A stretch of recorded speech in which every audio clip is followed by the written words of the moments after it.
Welcome back to our international viewers, and thank you for joining us once again for our Daily Flash English News Edition. I'm Daniel Cook, your host, 6 days a week at 6 p.m. Muslim believers all around the world are celebrating the day of Bayram, and the Albanian Muslims gathered today in Tirana's main square, where the heads of their communities conveyed messages of peace and harmony.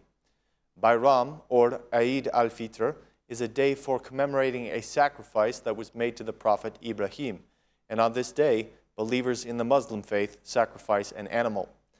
Today in the square, the Muslim leaders appealed for more attention to the poor and the needy in our communities. Tirana's politicians also conveyed congratulatory messages to people of the Muslim faith. The Assembly Speaker, Ilir Meta, had this to say: "I wish all Muslim believers a happy Bayram, this day of sacrifice. I wish for prosperity for all of them, and I hope for better things in the coming year." The Minister of Social Welfare, Blendi Klosi, wished for prosperity and well-being for all Albanians.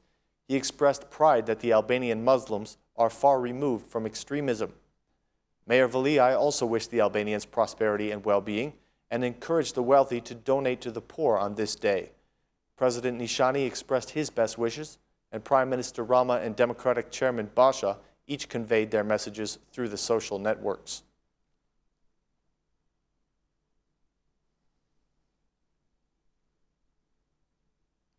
The head of the SMI, Ilir Meta, has clearly indicated that he is not afraid of an investigation of the CEZ issue.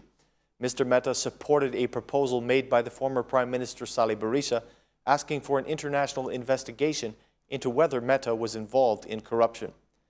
Mr. Meta made the following comments today: "I strongly support the idea of an international and comprehensive investigation into the CEZ issue, and I invite the heads of the parliamentary parties to ask for the help of the U.S. prosecutors in the investigation. I think that Berisha should make the request, and so should anyone else if they really are committed to decriminalization and the fight against corruption. Decriminalizing the parliament is necessary, and when high officials are accused, we support the idea that U.S. prosecutors should investigate their cases in the framework of the justice reform," said the Assembly Speaker. Responding to the Democrats' request for his resignation, Mr. Meta declared that the opposition must wait for 2 more years before they will get him to step down.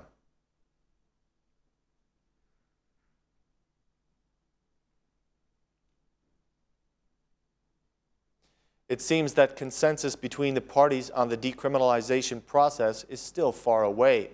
Even though the Socialist Party seemed to be making positive gestures yesterday, it was only to balance out the tone of their representatives in the Special Commission, who were rejecting any possibility of discussing the Democrats' draft after the government had adopted the majority's draft.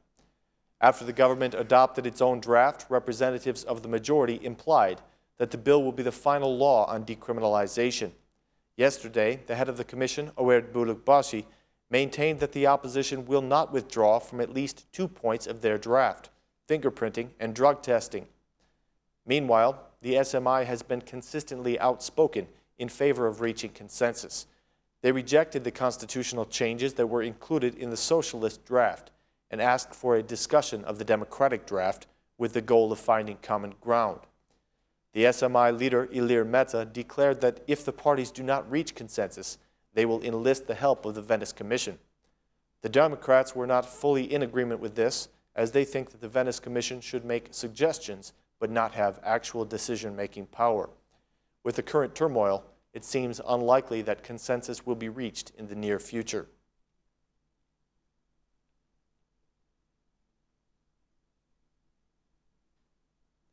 There are 10 articles in the Constitution that will have to be changed by Parliament in order to implement the law on decriminalization. 28 MPs of the Socialist Party have proposed making some of these changes, but their suggestions did not gain the support of the SMI, the other majority party. Most notably, they have asked the Parliament to change Article number 45 of the Constitution. Whether or not an individual has the right to be elected to public office will be determined by a special law, which was adopted with 84 votes in favor. If a person is denied the right to hold a public office, he cannot be appointed as the Prime Minister or have any vote in appointing judges. The Socialist Party also wants to change Article 149 of the Constitution so that citizens who have been denied the right to hold a public office cannot be appointed as an attorney general or a prosecutor. According to the socialists, the last article that must be changed is Article 167, which stipulates that military servicemen cannot be elected or appointed to other state duties or participate in party or political activities.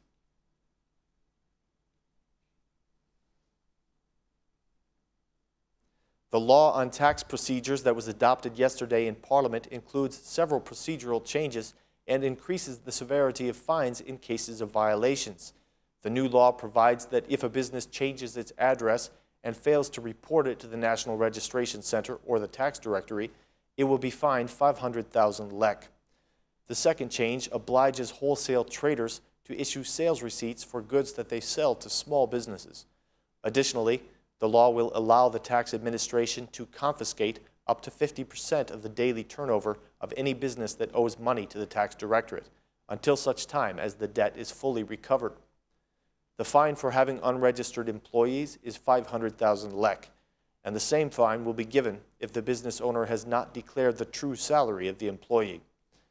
If a business owner does not issue a sales receipt for the items he sells, he will also be fined 500,000 lek. Repeat offenses can lead to prison time of up to 3 years. Yesterday, the Parliament approved a modified version of Article 6 of the law, even though the article was removed by the Economic Commission with the anonymous vote of all members. The initial version of Article 6 provided that any individual can refuse to pay for goods or services if the seller does not issue a sales receipt in accordance with the law. The modified version that the Parliament adopted was this: any buyer or individual has the right not to exchange the transaction value for the goods or service if the seller does not issue a sales receipt in accordance with this law. While there is a difference in wording, the modified article appears to carry the same meaning as the initial version that the Commission rejected.